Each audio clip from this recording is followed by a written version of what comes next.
축복합니다. 두 번째로 내일 다룰 것은 공의입니다. 정의와 거의 동의어이죠. 정의와 거의 동의어인데 공의를 실천함으로 이 세상을 밝힐 수 있는 우리 빛의 사자들, 복음의 사람들이 되시기를 진심으로 축복합니다. 여러분, 제가 PPT를 준비해 왔습니다. 여러분 이제 보시면서 또 저를 보면서 편하게 말씀을 들으시면 되겠습니다. 오늘 저희들이 다룰 내용은 교회의 풍성한 위로 또는 우리 하나님의 백성들의 풍성한 위로에 관해서 나누고자 합니다. 여러분들은 T이신가요? F이신가요? T. 좀 되네. F. 오케이. 저희 집에서도 항상 차를 타고 가면 아이들이 하는 게 있습니다. 엄마는 T야.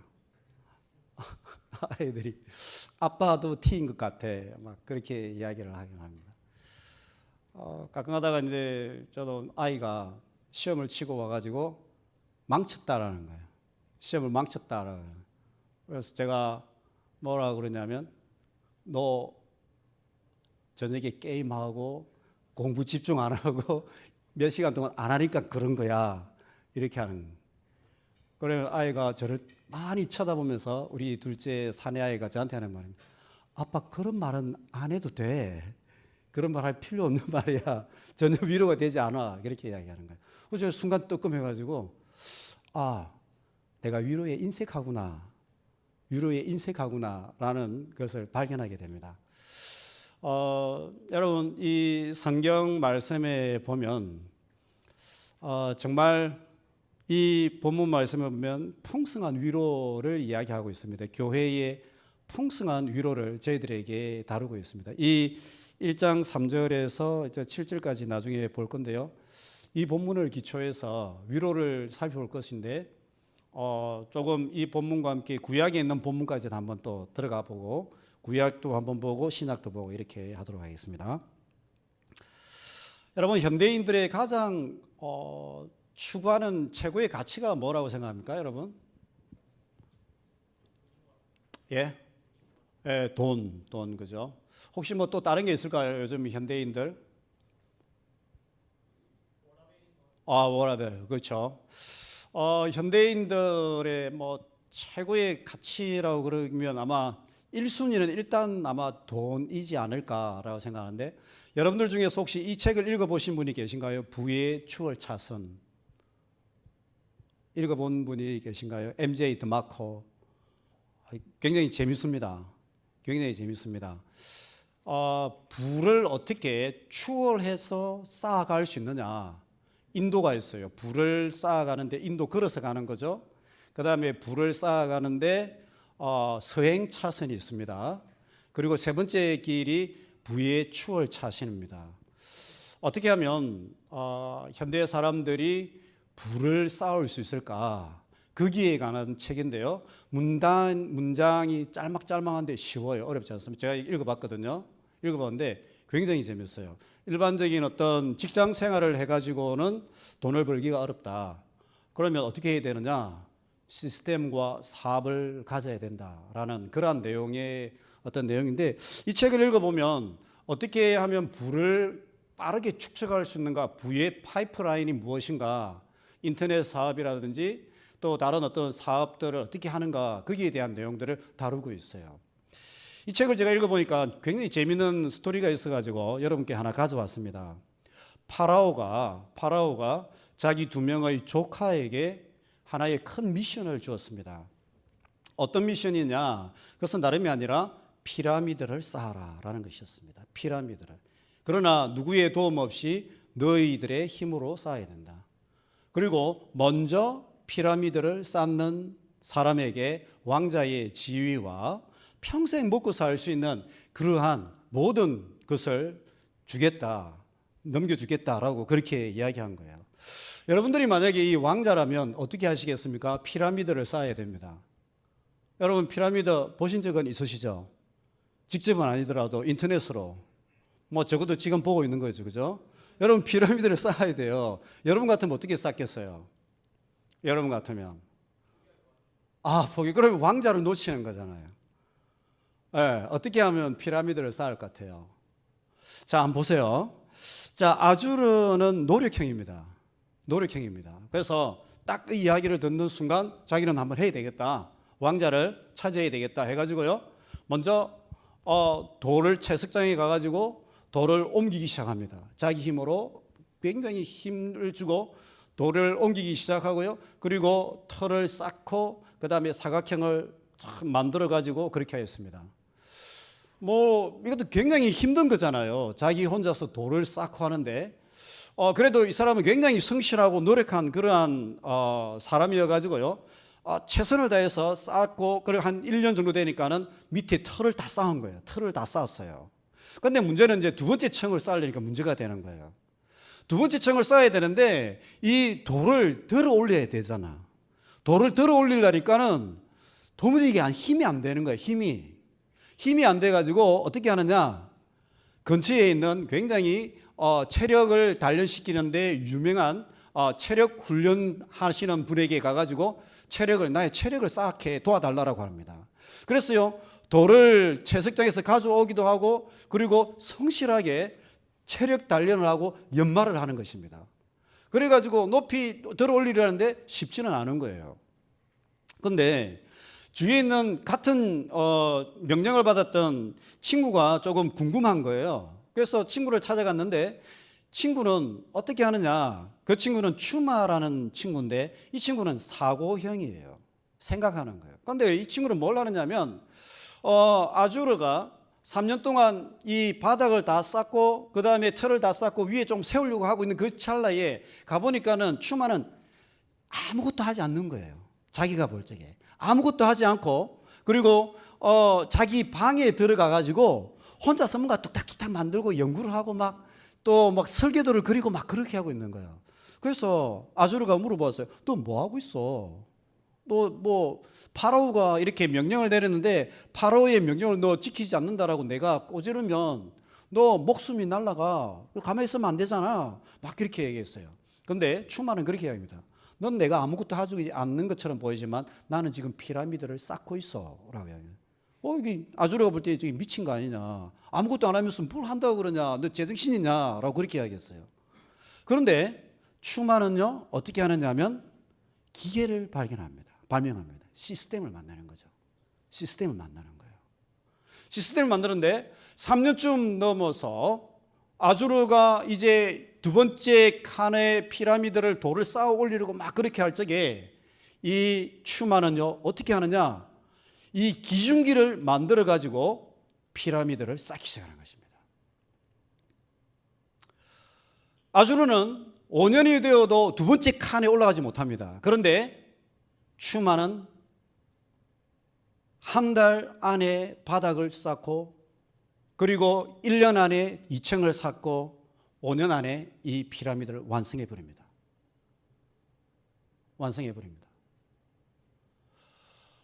그러면 아주르는 어떻게 하고 있느냐? 계속 피라미드를 쌓기 위해서 체력 단련하다가 결국은 병이 들어 죽어버립니다. 그러지만 추마는 시스템과 기계를 고안하여서 이 피라미드를 완성을 합니다. 무슨 말이냐? 우리 삶에는 시스템이 필요하다. 그리고 MJ 드마코는 우리에게도 부의 시스템이 필요하다. 아무리 노력해도 직장생활을 해가지고는 돈을 벌 수가 없다. 그럼 어떻게 해야 되느냐? 사업을 해야 된다. 그리고 트래픽, 최대한 나에게 찾아오는 사람들이 많도록 해야 된다. 그럼 어떻게 해야 된다? 인터넷을 잘 활용하든지 그러한 종류의 사업을 해야 된다. 전 세계적으로. 그래서 노동으로 돈을 버는 것이 아니라 시스템으로 돈을 벌 수 있도록 그렇게 해야 된다. 그것이 이 MJ 드마코의 부의 추월 차선에 있는 주된 골자입니다. 이 책을 읽으면서 많은 젊은이들이, 특별히 이제 한 200 정도 받는 그러한 젊은이들이 자기의 회사를 그만두고 나와서 사업과 관련된 책들을 읽고 시스템을 고안하고 그렇게 해가지고 이제 사업을 하는 그런 젊은이들이 요즘 많이 일어나고 있습니다. 여러분 가능하시다면 이 책을 읽어보시는 것도 좋을 것 같아요. 우리가 이 세상을 살아가는 동안 돈은 필요하니까. 돈은 필요하고 또 여러분들께서 이제 이러한 시스템을 갖추고 나서 나름대로의 부의 반열에 오를 쓰게 된다면 SFC에도 후원을 하고 또 간사님들 또 많이 후원하시고 교회를 섬길 수 있다면 굉장히 좋은 거겠죠. 그러나 여러분, 이 사진 하나 볼까요? 이 사진은 어떤 사진이겠습니까?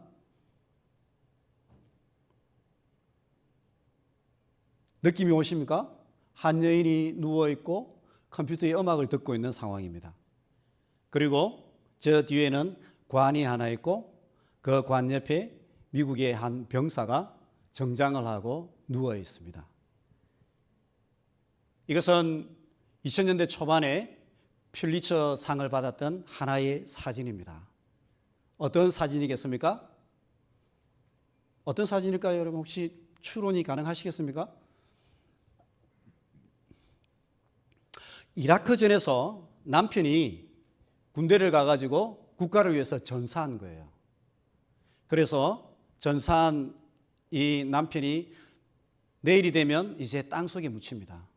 땅속에 묻히기 전날 교회에 와서 이 남편이 마지막 날을 여기서 지내고 있는데 그 아내가 이제 침대를 그 앞에다 깔고 마지막 내일 관 속에 묻히는 그 남편과의 가장 아름다웠던 그 시절을 떠올리면서 연애할 때에 두 사람이서 가장 자주 들었던 그 음악을 밤새 틀어놓고 있는 거예요.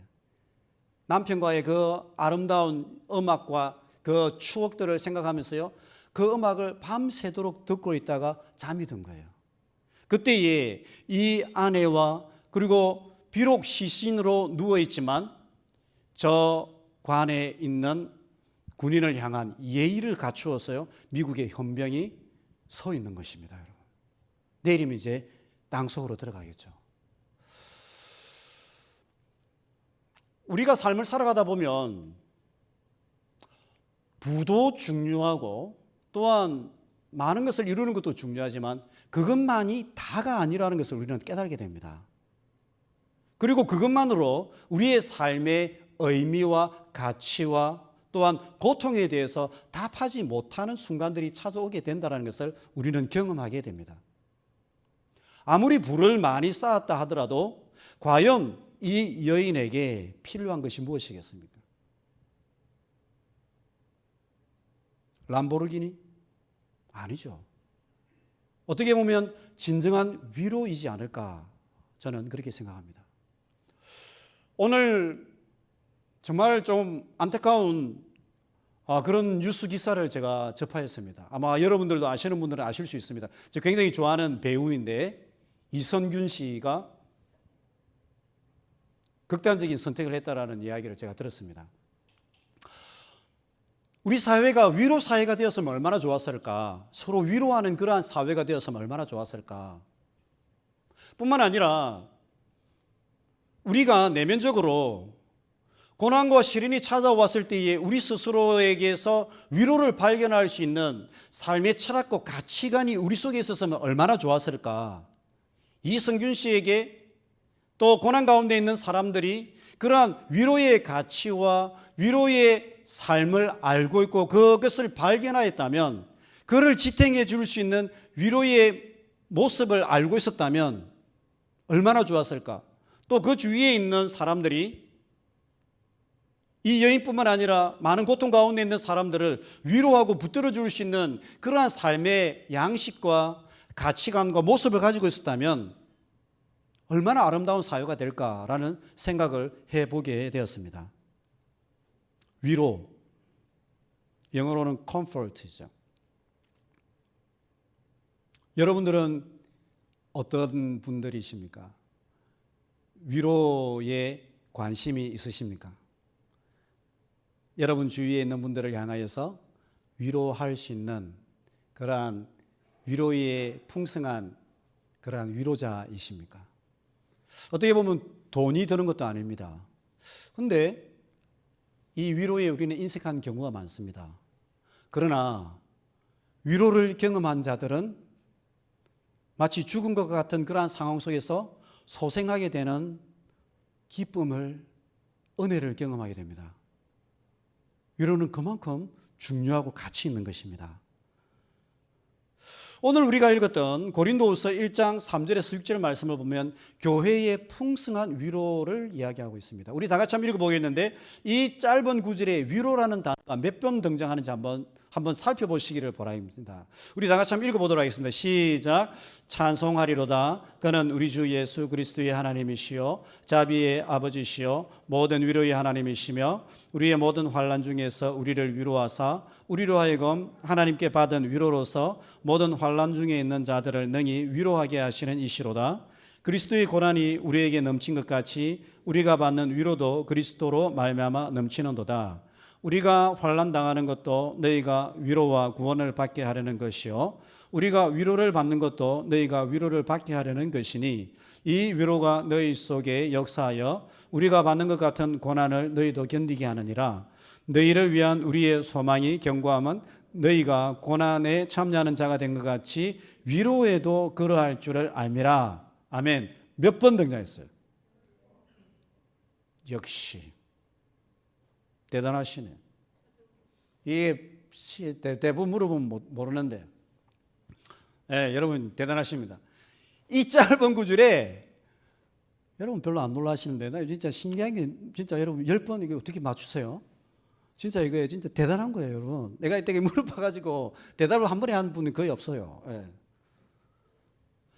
이 짧은 구절에 왜 위로가 10번이나 등장하겠어요? 그것은 다름이 아니라 교회 공동체는요, 그만큼 위로의 풍성한 공동체다. 그런 공동체가 되어야 된다.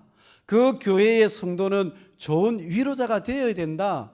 그것을 사도 바울이 은연중에 우리에게 이야기하고 있는 거예요.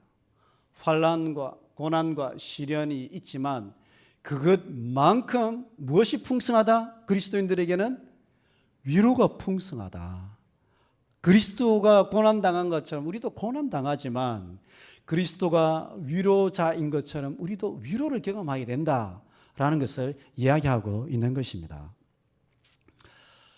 모든 위로, 풍성한 위로 공동체. 정말 가슴 뛰는 그러한 단어입니다. 여러분, 부모님이 좋은 위로자다라면 그 가정의 자녀들은 얼마나 정말 잘 자라겠습니까? 부모님이 좋은 위로자다. 애들이 힘들어할 때 괜찮아. 너 일어설 수 있어. 너는 이 일들을 통해서 더 견고하게 잘 자랄 거야. 이렇게 해주면 얼마나 좋을까요? 여러분 부모님은 그런 위로를 해주셨나요? 예. 그 다음에 직장 상사가 만약에 이런 위로의 전문가라면 그 직장의 분위기가 얼마나 좋겠어요? 그죠? 뿐만 아니라 학원 선생님이 위로를 잘하는 선생님이다. 피아노 선생님이 학원에서 아이들이 힘들어할 적에 위로를 잘하는 분이다. 그러면 그 학원이, 그리고 그 아이들이 얼마나 편안한 분위기에서 열심히 피아노를 탁 치면서요 성장하겠어요. 선생님이 위로를 잘하는 분이다 하면 아마 그 학원은 부흥할 거예요. 그러지 않나요? 그렇죠? 또 교수님이 위로를 잘한다. 그러면 학생들은 얼마나 그 학교를 다니고 싶겠어. 뒤에서 교수님 욕하는 게 아니라, 여러분 안 그러시지만 가끔가다 그런 경우가 있잖아요. 그런데 교수님이 위로를 잘하는 분이다. 그 대학교와 그 과의 분위기가 얼마나 좋아지겠어요, 여러분. 그죠? 뿐만 아니라 운동 코치가 위로를 잘하는 분이다. 그러면요, 그 운동선수는요, 자신의 한계를 뛰어넘어서요, 기량을 발휘할 거예요. 또 상담하시는 그 상담 선생님이 위로를 잘하는 분이다. 그러면 상담 받는 분들이요, 정말 얼마나 회복이 빠를까. 또 목사님이, 장로님이 위로를 잘하는 분이다. 교회가 얼마나 아름다워지겠어요. 그죠? 목사님과 장로님이 서로 교회 속에 힘들어하고 어려워하는 분들을 위로하는 전문가시다. 그러면 그 교회가 얼마나 따뜻해지겠어요. 끝으로, 아니네, SFC 간사님이 위로를 잘하는 분이다. 왜 그러세요? 왜 그랬어요? 너무 크게 들렸어. SFC 간사님이 위로를 잘하는 분이다. 우리 운동원들이 얼마나 힘이 나겠어요. 그죠? 자, 그리고 마지막으로 교회가 위로의 공동체다. 그럼 이 세상이 얼마나 따뜻해질까? 그죠? 그래서 이 성경 말씀은요, 교회는 위로의 공동체이고, 그리고 그 교회의 성도들은 위로하는 위로의 사람들이다. 비록 또는 심지어 어떤 상황에도요, 고난의 상황에도. 왜? 그리스도께서 고난당했지만 부활하심으로 일어나셔서 우리를 위로하셨고 위로의 근원이 되어주셨다고 이야기하는 거예요. 그래서 이 위로의 메시지들을 계속해서 이야기하고 있습니다. 그러면 한국교회가 과연 이런 위로의 정말 아름다운 모습을 보여주었을까? 또 우리 한국교회 성도님들이 이러한 위로의 모습들을 실천하였을까? 오늘 빛의 사자들이요 어디에 가서든지 복음의 빛을 전하라고 하는데 그 복음의 빛, 복음의 핵심이라고 할 수 있는 이 하나님의 위로 1장 3절에도 보면 하나님은 모든 위로의 하나님이라고 그러시거든요. 고린도후서 1장 3절에 하나님은 모든 위로의 하나님이시고 우리가 그 하나님을 믿고 있는데 이 교회와 하나님의 백성들은 위로를 풍성하게 실천했느냐? 아마도 퀘스천이지 않을까라는 생각이 듭니다. 그럼 왜 그럴까? 여러분, 우리 한국교회가 왜 이 위로를 실천하는데 인색했을까요? 또는 우리가 위로를 실천하는데 왜 인색할까요? 나는 T였어요. 그랬습니다. 네, 그런 거 말고. 나는 T였으면 그런 거 말고. 왜 우리가 조금 한번 생각해 봅시다. 그러면 왜 한국교회는 또 우리 한국교회 성도들은 위로에 인색했을까? 왜 그렇겠어요, 여러분? 잘 이야기했어요. 제가 그 두 번째에 넣었거든요. 첫 번째는 무지예요. 첫 번째는 그렇고 두 번째가 무경험이에요. 위로는 경험해 본 사람이 알고 경험해 본 사람이 위로할 수 있어요. 사랑도 받아본 사람이 사랑할 수 있어요. 위로. 첫 번째가 제가 넣었던 것은 무지예요. 우리가 대부분 위로를 감으로는 알고 있어요. 아, 이게 위로다. 힘들고 어려울 적에 친구들이랑 떡볶이 먹으면 아, 이게 위로가 되는구나. 이런 감은 있어요. 그런데 정확하게 위로의 요소가 뭔지 몰라요. 견고한 지식의 체계로서 위로가 뭔지 모르기 때문에 무엇이 위로의 요소가 되는지, 어떻게 위로해야 되는지, 이 위로의 결과가 무엇인지, 그렇기 때문에 우리가 이것을 실천하지 못하는 경우가 많아요. 그래서 일단은 무지예요. 두 번째로는 무경험이에요. 받아보지 못했기 때문에. 나 위로가 뭔지 모른다. 충분히 그럴 수 있죠. 세 번째 또 뭐가 있을까요, 여러분? 하나 더 있어요. 위로가 뭔지도 알고 위로를 경험해 보았는데도 위로를 못하는 경우가 있어요. 어떤 경우일까요, 여러분? 그렇지. 무관심. 옆에 있는 친구가 힘들어하는데 어려워하는데 관심이 없으면요, 그걸 못해요. 여러분, 옆에 있는 친구 한번 보세요. 혹시 힘들어하지 않는지, 혹시 힘든 거 없어? 관심이 있어요. 관심이 있어야 돼요.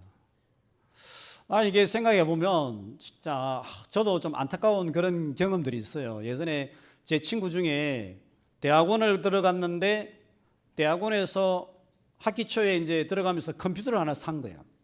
컴퓨터를 하나 샀어.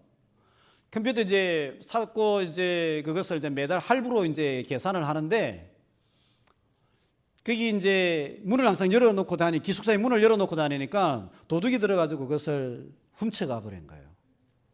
도둑이 들어와가지고 훔쳐가 버려서. 그래서 대학원 들어가는데 망연자실해서 그 앞에 앉아 있더라고. 그때 제가 그 앞을 지나가고 있었어요. 내가 왜 그러냐 물어보니까 컴퓨터 도둑 맞았다는 거예요. 그때 너무 힘들어하더라고. 그러면서 뭐라고 하냐면 할부도 아직 안 끝났는데 그렇게 이야기하더라고요. 그것도 대학원에서. 어느 대학원이냐면 신학대학원에서. 여러분, 그래서 제가 그때 참, 아이고, 안 됐다 이렇게 했었어요. 근데 지금 돌아와서 보니까 후회스러워.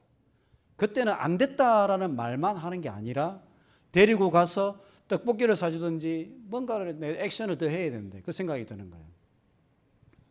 지금 그 친구 아주 잘 됐거든요.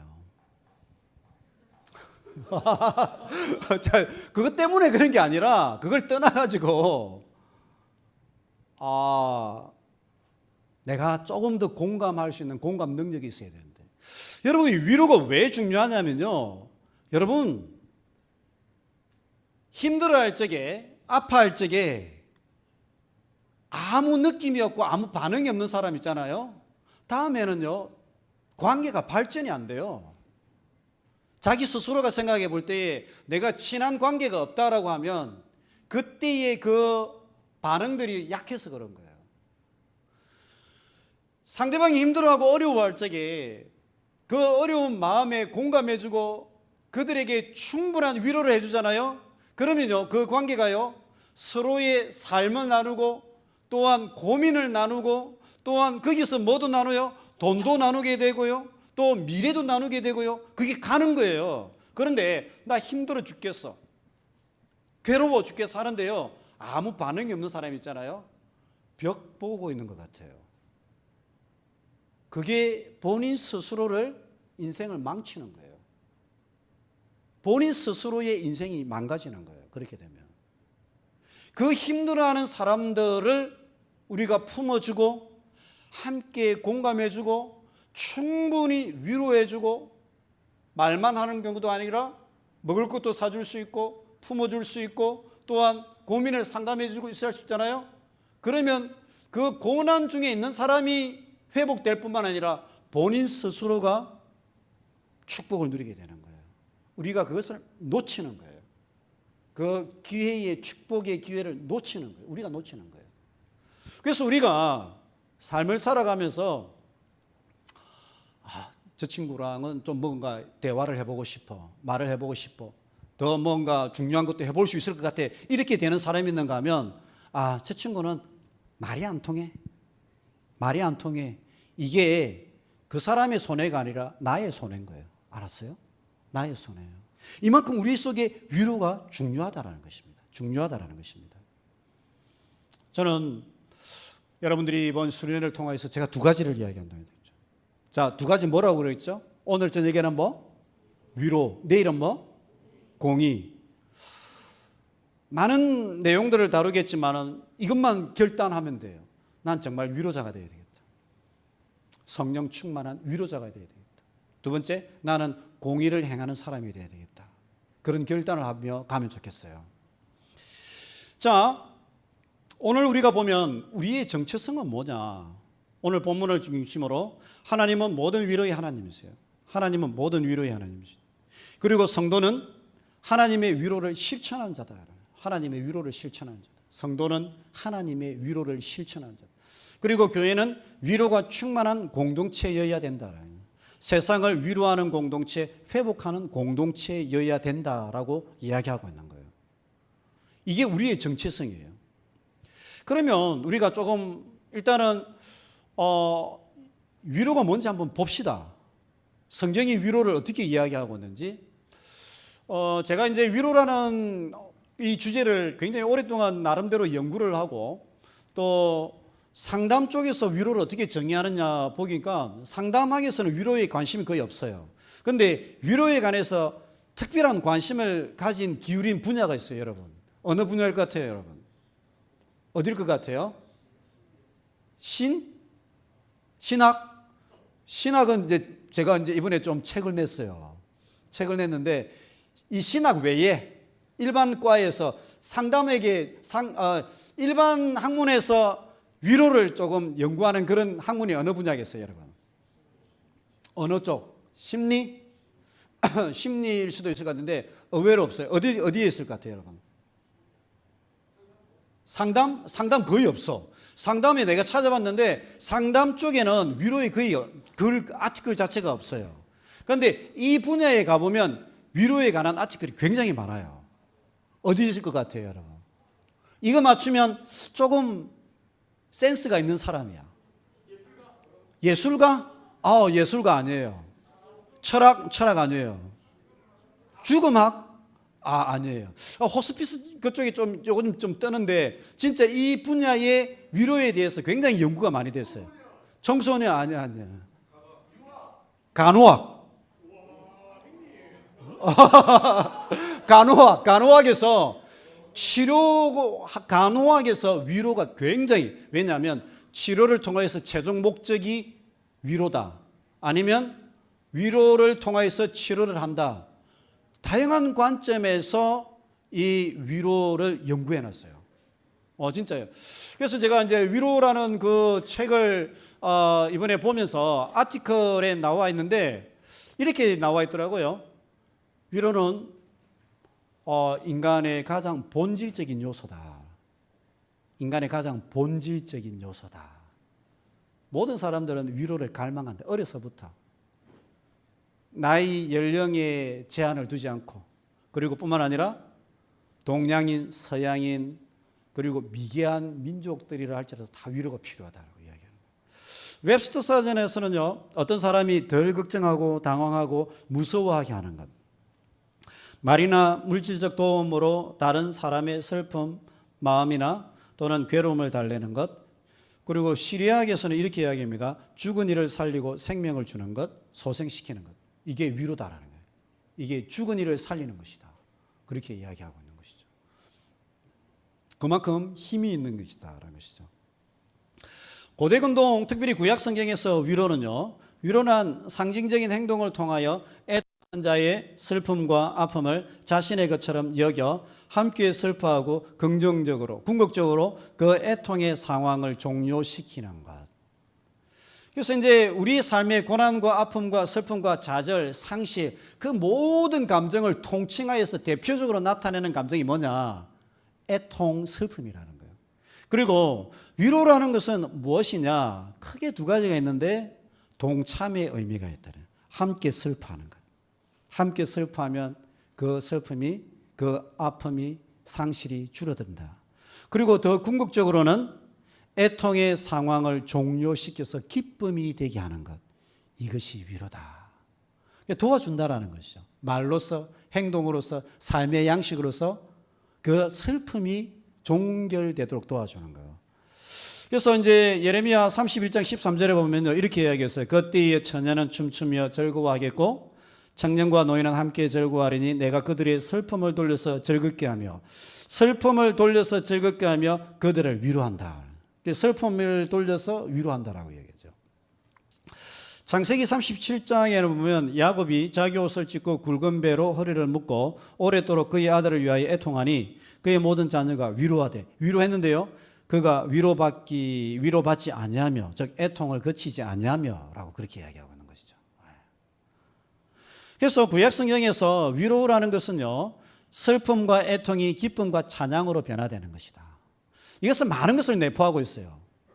슬픔과 애통이 기쁨과 찬양으로 변화되는 게 굉장히 많은 것을 내포하고 있어요. 뭘 내포하고 있을까요? 그의 마음이 변화되었다라는 거예요. 심적인 상태가 변화되었다는 거예요. 또 상황이 변화되었다라는 거예요. 상황이 변화되었다는 거예요. 그런데 이제 조금 더 크게 나가서 국가가 멸망하였을 적에 그 상황이 종결되고 회복됐다, 이것은요, 운명이 변화되었다라는 것도 내포하고 있어요. 그리고 하나님의 은혜를 받은 자들도 슬퍼하였다가 기뻐하였다라고 이야기하거든요. 이것도 운명이 변화된 것을 내포하는 경우가 있습니다. 그래서 이 위로라는 것은 평안과 안도, 안정감, 새 힘을 얻은 상태에 이른 것, 어려움과 괴로움을 극복할 수 있는 힘과 지혜를 얻은 것, 운명의 변화가 일어나는 것을 이야기하고 있고, 또 우리가 위로라는 것을 보면 일상의 위로와 함께 신적인 위로도 있다라는 것을 또 깨닫게 됩니다. 일상의 위로와 신적인 위로 어떻게 차이가 있을까요, 여러분? 신적인 위로는, 일상의 위로를 또 이야기해보면, 일상의 위로라는 것은 우리가 이제 괴롭고 힘들 적에 일상적으로 위로해 주는 거예요. 우리 아들이 시험을 망쳤다. 그때 내가 데려가가지고 떡볶이 사준다. 그건 걔한테 위로가 되는 거예요. 떡볶이 좋아하니까 위로받았다고 그래요. 그런데 이 신적인 위로라는 것은 어떤 위로를 이야기할까요? 어떤 위로를 이야기할까요? 오직 하나님만 할 수 있는 위로가 있어요. 어떤 위로겠어요? 한번 생각해 보세요. 우리가 그리스도인으로서 오직 하나님만이 할 수 있는 위로가 있어요. 어떤 상태에서 위로일까요? 어떤 상황에 있는 위로할 적에 오직 하나님만이 하실 수 있는 위로예요. 정확했어. 진짜 정확했어. 죄의 비참함에서 우리를 구원할 수 있는 분은 오직 하나님만이 하셨어요. 네, 하나님만이. 그 왜 그러냐면 죄악에 묶여 있는 사람이 죄에서 자유케 되고 죄의 씻음을 받았다는 확신은 우리 인간의 노력으로 될 수 있는 게 아니에요. 예수 그리스도의 보혈의 피와 십자가의 공로를 믿을 적에 성령의 은혜를 경험할 적에 그건 오직 하나님만이 주실 수 있는 거예요. 하나님만이 주실 수 있는 거예요. 그래서 여러분 넬라 판타지아 그 미션 영화 있잖아요. 모르세요? 오직 말씀과 기도만이 여러분 보시는 게 영화는 안 보시는구나. 네, 영화는 안 보시는구나. 미션이라는 굉장히 유명한 영화가 있어요. 거기에 보면 넬라 판타지아 그 오브의 이 음악이 쫙 펼쳐져요. 거기에 거의 주인공인 사람이 죄를 지은 거에 대해서 회개를 하는데 어깨에 짐을 지고요. 돌산을 계속 올라가는 거예요. 돌산을 자기의 죄의 짐을 해결하기 위해서 어깨에 짐을 지고 무릎을 꿇고 그 돌산을 계속 올라가는 거예요. 그게 안 되는 거예요. 자기의 죄 짐을 해결하고자 하는데. 근데 이 사람이 신부님의 복음을 듣고 하나님을 믿고 영접함으로써요. 그 죄의 짐을 떨쳐버리는 거예요. 이것은 우리 인간이 할 수 있는 게 아니에요. 하나님만이 주실 수 있는 위로인 거예요. 그죠? 하나님만이 주실 수 있는 거예요. 그래서 이런 위로의 요소들이 있고 또 우리는 이제 동사적으로 슬픔과 애통이 기쁨과 찬양으로 바뀌는 이런 위로로 이해할 수도 있지만 때로는 우리가 명사를 또 위로로 받아들여요. 떡볶이를 먹었다 이것이 위로가 되었다라고 이야기하는 것처럼 친구가 격려하는 말을 했다 그것이 위로가 됐다라고 이렇게 이야기하잖아요.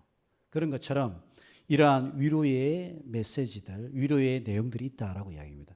구약 성경은 이러한 위로의 내용들을 굉장히 상세하게 이야기하는데 특별히 이제 이사야서를 한번 가보면 이러한 위로의 요소들을 굉장히 상세하게 이야기하고 있습니다. 상세하게 이야기하고 있습니다. 제가 1시간 반 딱 해야 되거든요. 1시간 반을 해야 되는데 지금까지는 집중력이 굉장히 좋은 것 같아요. 제가 보기엔 집중력이 굉장히 좋은데 5분만 쉬었다 합시다. 그러면 네, 이제부터는 이제 다음 장으로 들어가야 돼요. 이사야로 들어가야 돼요. 자, 5분만 잠시 화장실 갔다 오신 분 갔다 오시고 자, 그러고 나서 또 집중해서 합시다.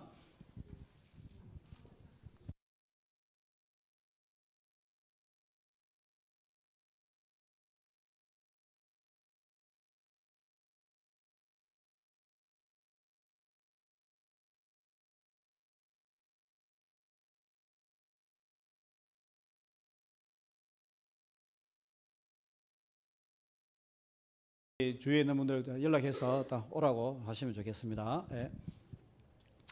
자, 이제 시작합시다. 예. 자, 조금 쉬셨죠? 예. 예. 자, 우리 이제 위로라는 것을 이제 우리가 이제 이렇게 이해할 수 있습니다. 위로라는 것을 이해할 수 있고 또 이제 이렇게 제가 이야기했습니다. 이제 이사야 12장으로 가보면 이제 위로의 말씀이 나오고 위로의 어떤 모형이 나옵니다. 패턴이라고 그러죠. 위로의 모형이 나오는데 우리 다 같이 1절, 2절을 다 같이 한번 읽어보도록 하겠습니다. 시작. 그날에 내가 말하기를 여호와여 주께서 전에는 내게 노하셨사오나 이제는 주의 진노가 돌아섰고 또 주께서 나를 아니 위로하시오니 내가 주께 감사하겠나이다 할 것이니라. 보라 하나님은 나의 구원이시라. 내가 신뢰하고 두려움이 없으리니 주 여호와는 나의 힘이시며 나의 노래시며 나의 구원이심이라. 아멘. 과거에는 하나님이 이 선지자와 주의 백성들을 향하여 진노하셨다라고 이야기합니다. 그런데 그때에는 하나님의 그 진노가 돌아서고 나를 위로하실 것이다. 우리 백성들을 위로할 것이다 라고 이야기하고 있습니다. 자, 그때에 과연 이 두려움과 또 괴로움과 슬픔이 변화돼서 위로로 바뀌는 이 사건은 어떻게 일어나게 되느냐? 그것은 보라, 하나님은 나의 구원이시라. 구원의 하나님을 바라보게 될 적에 내가 하나님을 신뢰하고 두려움이 없으리니 하나님이 힘이시고 노래시고 구원이신 하나님을 바라볼 적에 내가 위로를 경험하게 된다. 하나님이 그분의 의도와 계획을 바꾸셔서 나를 구원하실 분이시다. 구원하시는 하나님이시다. 라는 것을 깨닫게 될 적에 마음의 두려움이 사라지고 위로를 경험하게 된다라는 것을 이야기하고 있습니다. 제가 다이어그램을 한번 만들어 보았습니다. 여호와 하나님의 화, 두려움, 슬픔, 심판이 이 종과 또 이스라엘 백성의 기쁨과 생명과 위로가 되었다라고 하는데 그것은 다름이 아니라 무엇을 바라볼 적에, 무엇을 확신할 적에 하나님의 구원을 확신할 적에 이 하나님의 사람이 위로를 경험하게 되었다라고 이야기하고 있습니다. 자, 그러면 우리가 여기서 한번 질문해 봐야 돼요. 질문해 봐야 돼요. 그러면 우리 하나님의 백성들의 위로의 근원, 위로의 근거가 무엇일까? 이 이사야 12장 1절에서 6절 말씀은요, 주의 백성들의 위로의 근거에 대해서 두 가지를 이야기하고 있고, 이 위로의 요소들은요, 계속 동일하게 반복적으로 발전합니다. 이사야 40장에도 나오고 그 이후에도 계속 나와요. 그럼 여기서는 가장 근본적인 두 가지가 나옵니다. 여러분 한번 우리 하나님의 백성들의 위로의 근거, 위로의 근원이 무엇일까? 치료학이나 또는 다른 학문에서는요, 각자의 관점에서 위로를 정의하는데 우리 신학에서는 어떻게, 이 말씀은 어떻게 우리를 이야기할까? 치료학에서는요, 위로의 요소를 뭐라고 이야기하느냐면요, 어떤 상담가나 치료하시는 분의 상호작용이라고 그렇게 해요. 상호작용을 통하여서요, 위로가 진작된다라고 그렇게 이야기합니다. 뭐 다양한 관점에서 이야기를 해요. 뭐 치료의 관점에서 이야기하기도 하고요. 또는 인간의 어떤 욕구에 대해서도 이야기하고 그렇게 해요. 그러면 우리는 그런 차원이 아니라 하나님께서 하나님의 백성들을 위로하실 적에 우리 하나님의 백성들의 위로의 근원은 어디일까? 무엇일까? 한번 생각해 볼 필요가 있습니다. 우리가 힘들고 어려울 적에 우리를 붙들어주고 우리를 위로하시는 그 위로의 요소, 위로의 근거, 근원이 뭘까? 굉장히 중요하거든요. 여러분, 우리 하나님의 백성들의 위로의 요소는 뭐겠습니까, 여러분? 예수 그리스도. 잘 말씀하셨습니다. 잘 말씀하셨습니다. 또 만약에 여러분 하신다면 잘 말씀하셨어요. 예수 그리스도의 어떻게 보면 구원이라고 이야기할 수 있겠죠. 예수 그리스도의 구원. 또 여러분 말씀, 그것도 그렇죠. 우리가 다양하게 이해할 수 있는데 이 본문은 크게 두 가지를 우리에게 이야기합니다. 첫 번째는요, 하나님의 크신 구원이에요. 방금 제가 다이어그램으로 보여드렸죠. 하나님의 크신 구원으로 인하여서 우리 하나님의 종이 위로를 경험하였다라고 이야기하고 있죠. 보라, 하나님은 나의 구원이시라. 내가 신뢰하고 두려움이 없으리니. 하나님을 신뢰할 적에 내 속에 있던 두려움과 하나님을 향하여 가졌던 그 절망이 사라지고 내가 감사하며 위로에 이르게 되었다라는 것을 이 본문은 이야기하고 있습니다. 그러면 중요한 것은 이 하나님의 구원은 어떤 구원을 이야기하느냐, 그걸 우리가 알아야 돼요. 하나님의 구원은 어떤 구원이겠어요, 여러분? 우리가 구약의 사건에서 하나님의 구원을 보여주는 가장 대표적인 사건이 있어요. 그것이 무엇이겠어요? 이 본문에 보면 이사야 선지자는요, 이 하나님의 구원을 이야기하고 하나님의 위로를 이야기하면서 이 사건을 은연중에 반영하고 있습니다. 무엇일까요? 구약 사건에서, 구약 성경에서 하나님의 구원을 가장 대표적으로 보여주고 있는 사건이 있습니다. 뭐겠습니까, 여러분? 홍해. 정확하게 말씀하셨어요. 홍해를 건넌 사건. 이스라엘 백성들이 출애굽을 경험한 사건. 정확하게 출애굽. 여러분 한번 보세요. 자, 이사야 12장 2절 말씀 한번 보세요. 우리 다 같이 한번 읽어보도록 하겠습니다. 시작. 보라, 하나님은 나의 구원이시라. 내가 신뢰하고 두려움이 없으리니 주 여호와는 나의 힘이시며 나의 노래시며 나의 구원이시라. 자, 빨간 부분 있잖아요. 주 여호와는 나의 힘이시며 나의 노래시며 나의 구원이시라. 이 문구가 정확하게 어디에서 온 거냐? 어디에서 온 거냐면요, 출애굽기 15장 2절 3절에 나와요. 그 밑에 보시죠, 여러분. 우리 다 같이 읽어보겠습니다. 시작. 여호와는 나의 힘이요 나의 노래시며 나의 구원이시로다. 그는 나의 하나님이시니 내가 그를 찬송할 것이요 여호와는 용사시니 여호와는 그의 이름이시로다. 히브리어도 똑같습니다. 히브리어도 똑같습니다. 번역만 조금 다르게 할 뿐이지 여호와 하나님은 나의 힘이시며 나의 노래시며 나의 구원이시라. 그러면 출애굽기 15장 2절 3절 이 메시지는 어디에서 온 것인가? 어떤 상황을 이야기하고 있는가? 어떤 상황이 있어요, 여러분? 출애굽기 14장의 내용이 무엇이냐? 뭘 것 같아요? 출애굽기 14장에서 보면 이스라엘 백성들이 홍해를 건넌 장면이 나와요. 그리고 하나님께서 이스라엘 백성들이 홍해를 다 건너고 났을 적에 바로의 군대와 그 말과 병거들을요, 물속에서 다 정리를 하는 거예요. 물이 합쳐지게 될 적에. 그러고 나서 15장에 미리암과 여인들이요, 하나님은 나의 힘이시요 나의 노래이시며 나의 구원이시로다라고 찬양을 하는 거예요. 이 이스라엘 백성들을 구원하신 하나님의 구원은 어떤 구원이냐? 단순히 우리에게 있는 어떤 감정적인 그러한 구원을 이야기하는 것이 아니라 역사에 기초한 구원을 이야기하고 있는 거예요. 그 당대의 최고의 권력자와 최고의 폭력자와 억압 속에서 하나님께서 크신 권능과 능력과 구원으로 그 백성들을 억압과 포로와 노예의 상황 속에서 구원하신 그 구원 사건을 이야기하는 거예요. 그리고 원수를 진멸한 사건을 이야기하는 거예요. 하나님은 어제나 오늘이나 영원히 동일하신 하나님이신 거예요.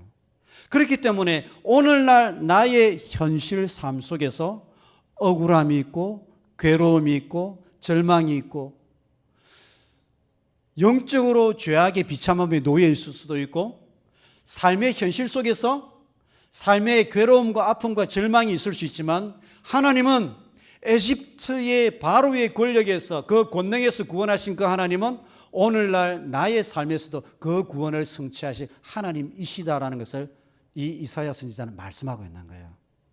그 놀라운 구원의 하나님이 과거의 역사의 현장 속에 역사하셨던 하나님이실 뿐만 아니라 오늘 나의 현실의 삶 속에서 나의 물리적인 현실뿐만 아니라 영적인 삶에 있는 다양한 억압과 갇힘과 눌림과 어둠 속에서 나를 해방하시고 빛을 던져주시고 자유케 하시고 새로운 삶과 운명을 주시는 살아계신 하나님을 볼 적에 그 하나님의 구원이 나에게 있기 때문에 나에게 약속되어 있기 때문에 그것은 남의 이야기가 아니라 나의 사건이기 때문에 그 하나님을 바라볼 적에 내가 위로를 경험하게 된다.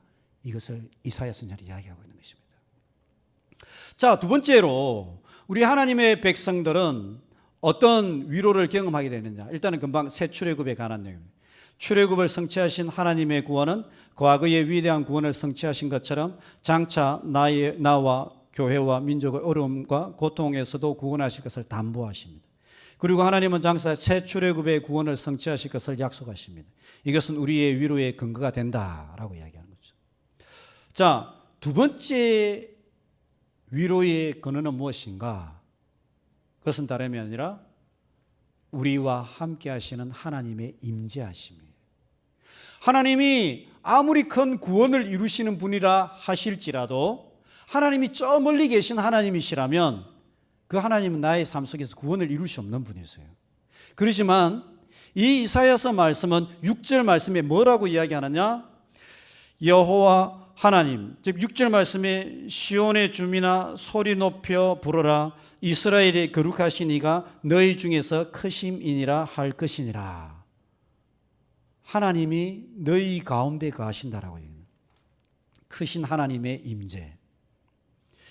소리를 높이고 감사로 노래하라 시온의 주민아 너희 가운데 거하시는 이스라엘의 거룩하신 이가 크시기 때문이라. 자할리 바라니 에시베트 지온 키 가돌 버키르벡 카도시 이스라엘.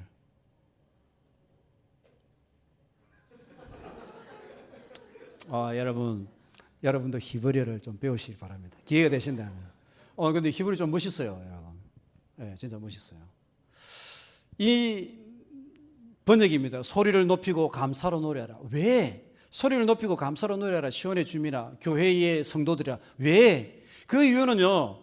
하나님이 우리 가운데 거하시면요. 그 하나님 우리 가운데에 어떤 하나님이시냐?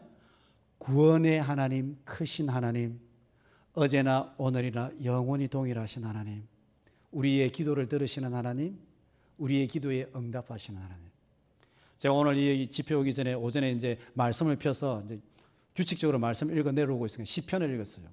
근데 이제 그 시편 말씀에 계속 이야기하는 말씀이 우리의 기도를 들으시는 하나님, 우리의 기도를 들으시는 고난과 환난 가운데 있는 그 백성들의 기도를 들으시는 하나님, 그 이야기 계속 하는 거예요. 우리의 기도를 들으시고 우리 가운데 거하시는 그 하나님은 우리에게 무엇을 하시는 분이신가? 크신 구원을 이루시는 분이시다.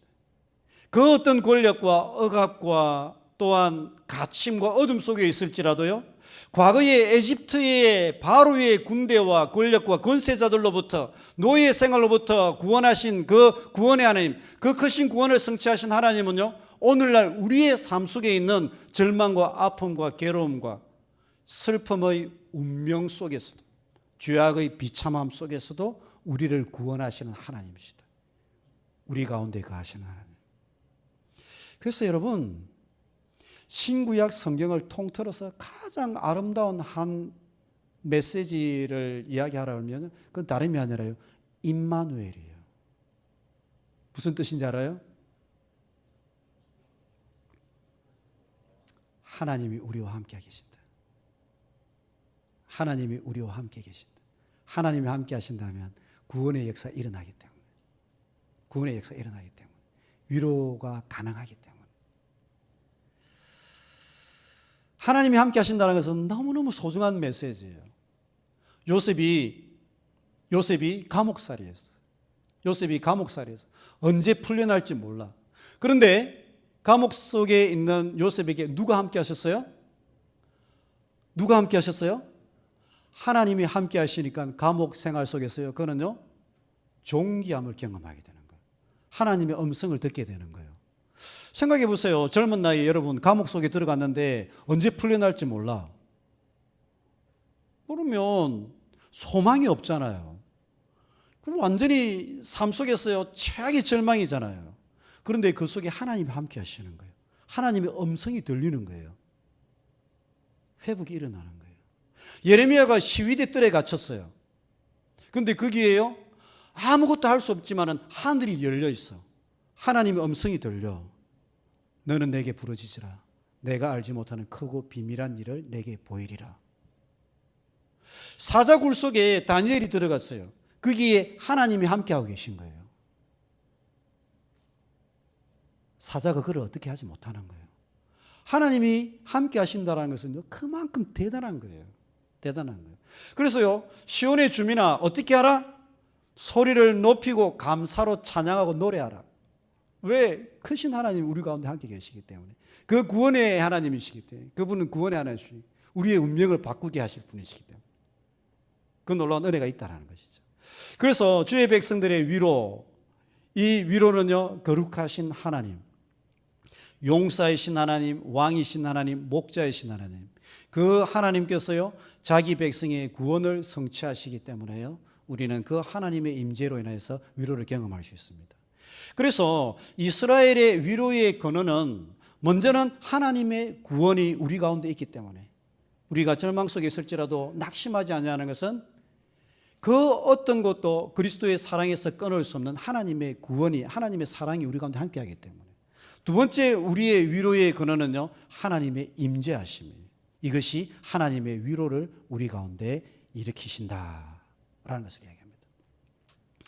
여러분, 이 사람 누군지 알아요?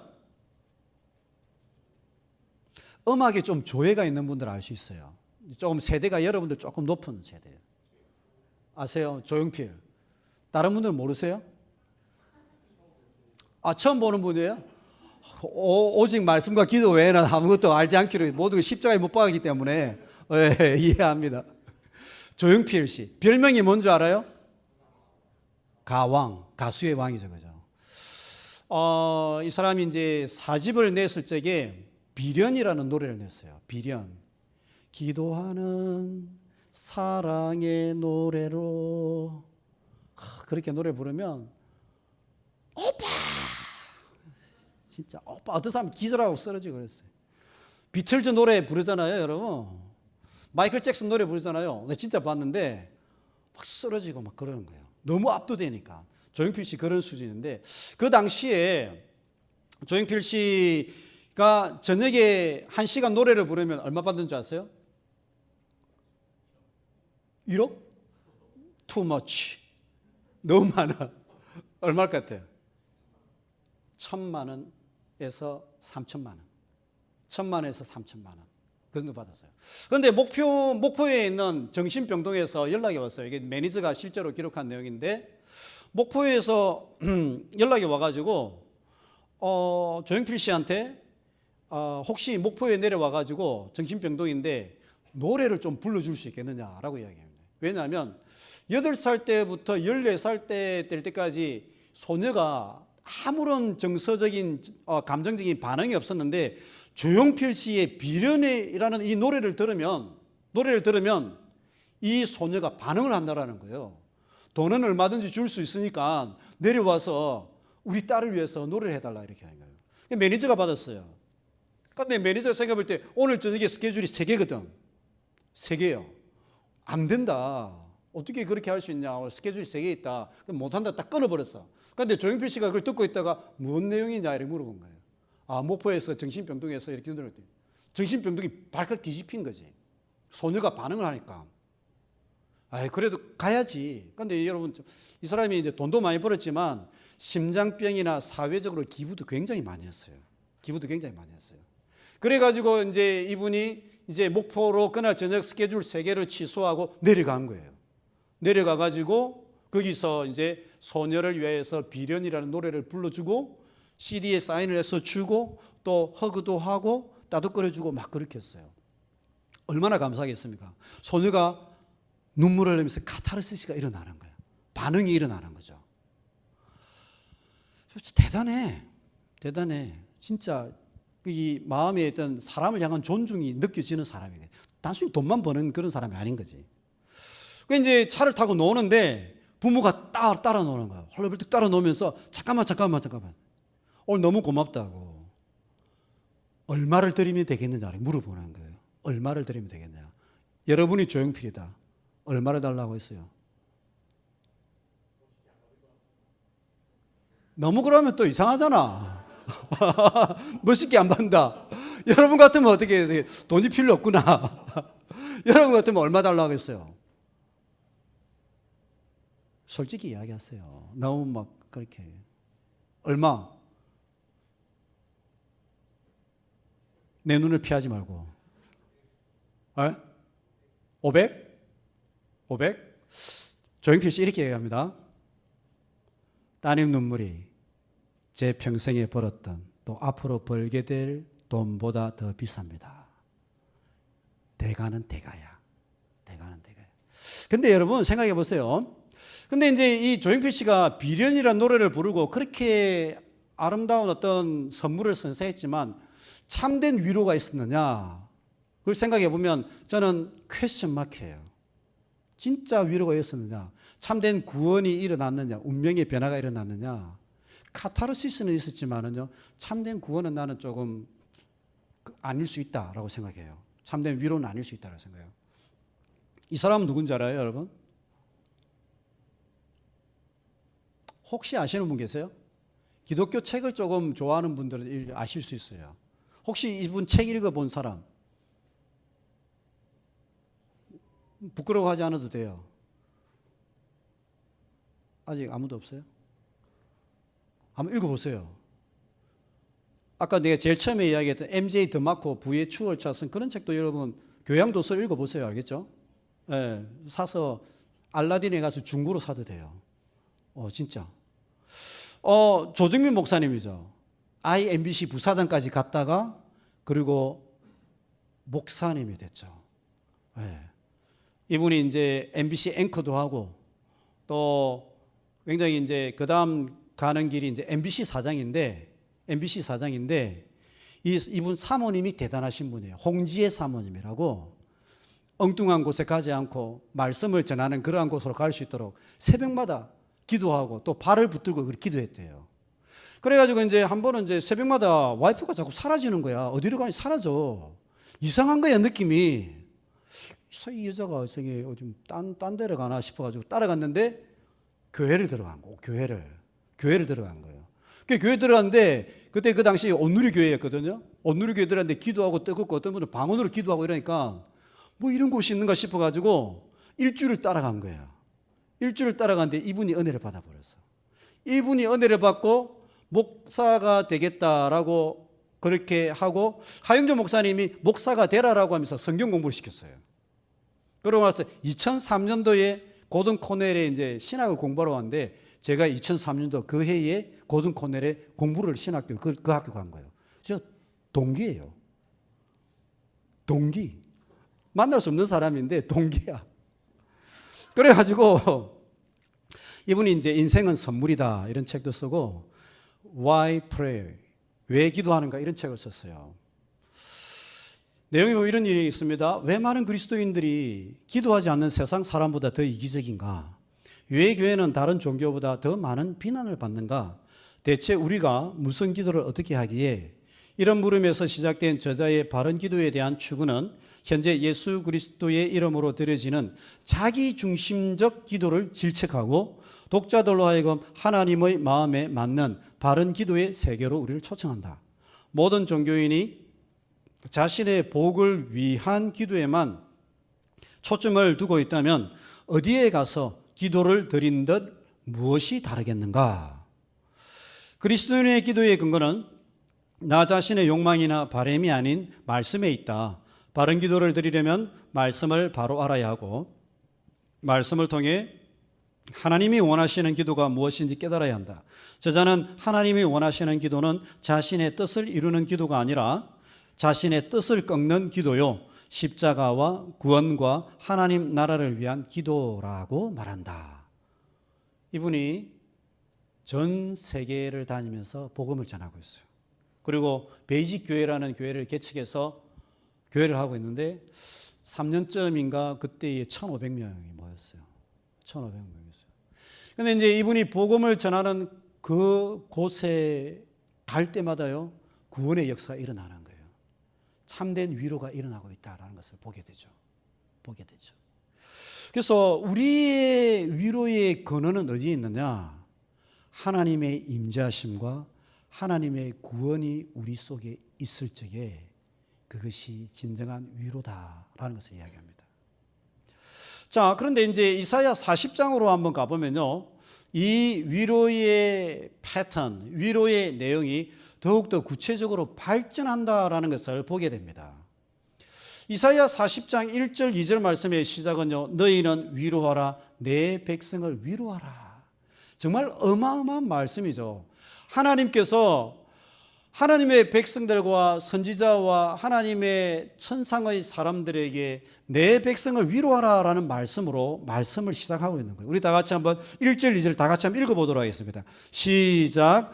너희의 하나님이 이르시되 너희는 위로하라, 내 백성을 위로하라. 너희는 예루살렘의 마음에 닿도록 말하며 그것에게 외치라. 노역의 때가 끝났고 그 죄악이 사함을 받았느니라.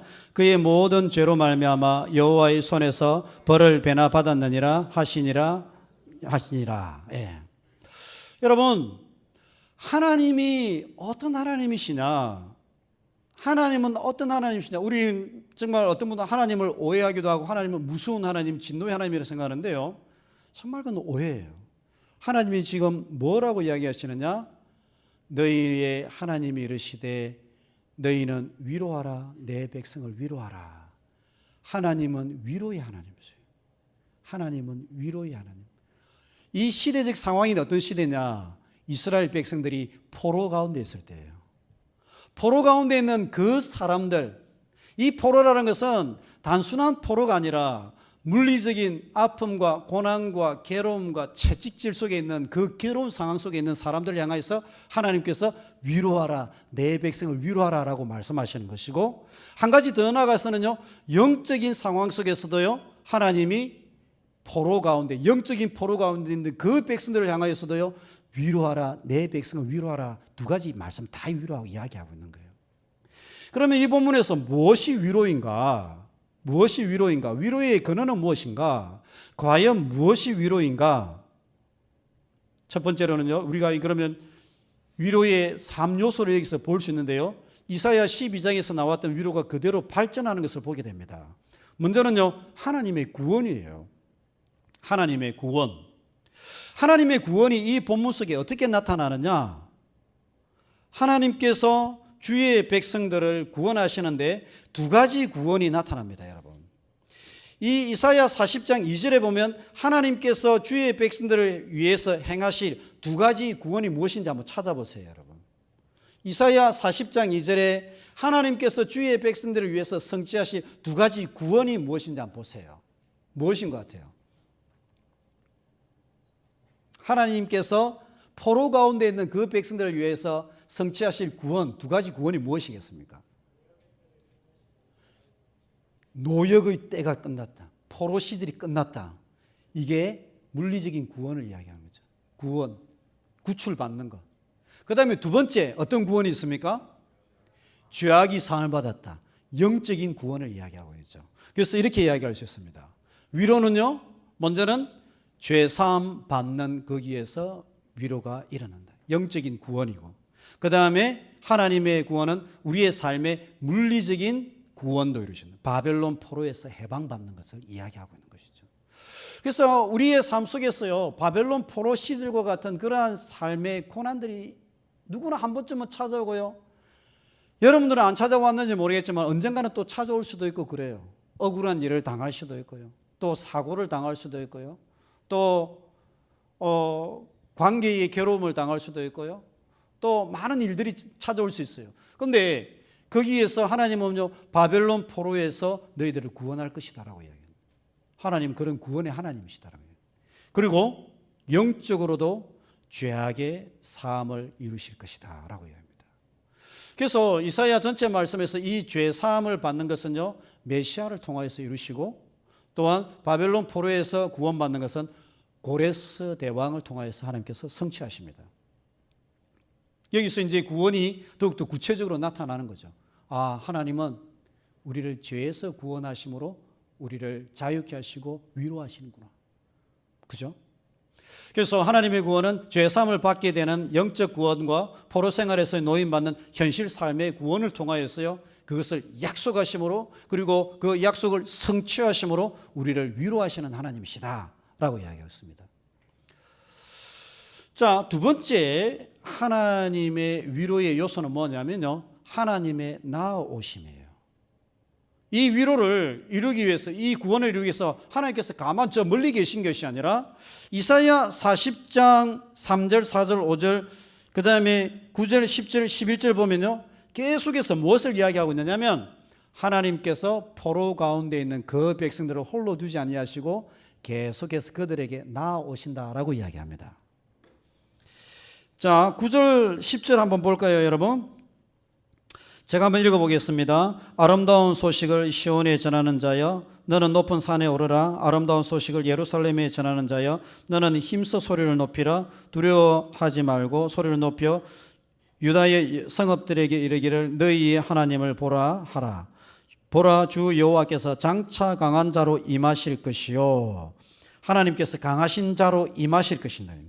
장친이 그의 팔로 다스리실 것이라. 보라, 상급이 그에게 있고 보응이 그의 앞에 있으며 그는 목자같이 양떼를 먹으시며 어린 양을 그 팔로 모아 품에 안으시며 젖먹이는 암컷들을 온순히 인도하시리라. 하나님께서 친히 임하셔서 그의 백성들을 양떼를 품에 안으시듯이 품고 바벨론 포로에서 자유케 하시고 그리고 죄악에서 자유케 하신다. 이것을 이야기하고 있는, 하나님은 그런 분이시다라는 것을 이야기하고 있습니다. 자, 여러분, 이것이 두 번째 하나님의 위로를 약속이고요. 세 번째는 무엇이냐? 여기서 한 가지가 더 발전합니다. 그것은 뭐냐면요, 하나님과 자기 백성의 언약 관계입니다. 하나님께서요, 포로 가운데 있는 그 백성들을 향하여서 언약의 백성들을 여전히 지키고 보호하고 구원하실 것을 이야기하고 있는데, 그것은 1절과 2절에 이야기하고 있습니다. 너희의 하나님이 이르시되 너희는 위로하라, 내 백성을 위로하라. 여기서 보면요, 너희의 하나님이라라는 이 말은 언약의 하나님이라라는 말이고요, 그 다음에 내 백성이다라는 이 말도 언약의 말씀입니다. 하나님이 이스라엘 백성들을 향하여서 너는 내 백성이다, 이 말은 너는 내 언약의 백성이다. 그리고 나는 저 멀리 계신 하나님이 아니라 너희의 하나님이다라는 이 말씀도요, 나는 너희들과 여전히 언약 관계에 있는 하나님이시다라고 이야기하고 있습니다. 이 말이 단순히 일상의 삶 속에서 하나님께서 하신 말씀이 아니라 어디에서 하신 말씀이냐? 포로 가운데 있는 그 백성들, 우리가 하나님의 버림을 받았지 않았느냐? 죄로 인하여 심판 가운데 있지 않느냐? 우리에게 과연 미래가 있을까? 하나님은 우리를 떠나셨는가? 라고 걱정하고 반신반의하고 있는 그 이스라엘 백성들이 하나님 이야기하는 거예요. 아니야, 너희들은 내 백성이야, 나는 너희들이 하나님이야 라고 이야기하고 있습니다. 그리고 이사야 49장으로 가면요, 그 하나님께서 이렇게 말씀하셔요. 어머니는 혹시 갓난 아이를 버리고 잊어버릴 수 있을지 몰라도 그런 일이 없겠죠. 그런데 어머니는 혹시 갓난 아이를 잊어버릴 수 있을지라도 나는 결단코 너희들을 잊어버리지 않을 것이다 라고 이야기하는 거예요. 내가 결단코 너희들을 잊어버리지 않고 반드시 구원할 것이다 라고 이야기합니다. 하나님께서 이러한 하나님으로 우리 가운데 거하시기 때문에요, 그 하나님을 바라보는 백성들은요, 주의 위로를 경험하고 구원을 경험하게 된다는 것입니다. 그래서 여러분, 이 이사야 49장 제일 마지막 부분에 이렇게 이야기하고 있습니다. 앞부분에 위로하라라고 이야기 하나 놓고 이제 9절 말씀에 제일 마지막 9절 제일 마지막 부분 이렇게 이야기죠. 너희의 하나님을 보라. 하나님을 바라보는 자들은 구원을 경험하게 될 것이다 라는 것을 이야기하고 있는 것입니다. 여러분, 우리의 삶 속에서요, 왜 고난이 없겠어요? 저도 그렇고요. 왜 억울한 일이 없겠어요? 우리 모든 사람이 그런 경험이 다 있죠. 왜 병든 때가 없겠어요? 다 그런 때 있죠. 그런데 있잖아요, 여러분, 제가 곰곰이 기도하고 묵상하면서 깨닫는 것이 있어요. 그게 뭐냐면요, 우리 속에 있는 고난과 환난과 시련이 있지만은요, 기도 속에서 묵상해보고 하나님을 바라보고 하나님의 크심을 보게 되면요, 이 고난과 아픔과 절망과 억울함과 이 아픔이 있을지라도 하나님의 손길이 더 크신 거예요. 하나님의 능력이 더 큰 거예요. 하나님이 더 크신 분이시라는 것을 깨닫게 될 적에요, 그게 문제가 안 돼요. 아, 그분이 나와 함께하고 계시구나. 더 크신 분이, 더 능력이 많으신 분이, 우리를 창조하신 하나님께서 우리를 새롭게 창조하실 분이시라는 것을 깨닫게 되니까, 우리를 구원하셨던, 이스라엘을 구원하셨던 그 하나님께서 장차 나의 현실 삶 속에서도 찾아오셔서 구원하실 것이 믿어지니까는 고난이, 시련이 더 이상 문제가 되지 않는 거예요. 아, 하나님은 나의 구원의 하나님이시다. 그것이 확신이 드니까 더 이상 문제가 안 되는 거예요. 이사야 선지자는 그 하나님을 향한 신뢰와 하나님을 향한 믿음과 하나님을 바라봄을 이야기하고 있고요, 그 하나님에 대한 믿음 속에서 우리의 위로는 실제 견고한 위로가 된다라는 것을요, 이야기해 주고 있는 것입니다. 그래서 이사야 12장과 40장을 보면 12장에서는 하나님의 구원하심과 임재만 이야기했다면 이사야 40장은요, 그 구원을 더 정확하게 표현하고 있어요.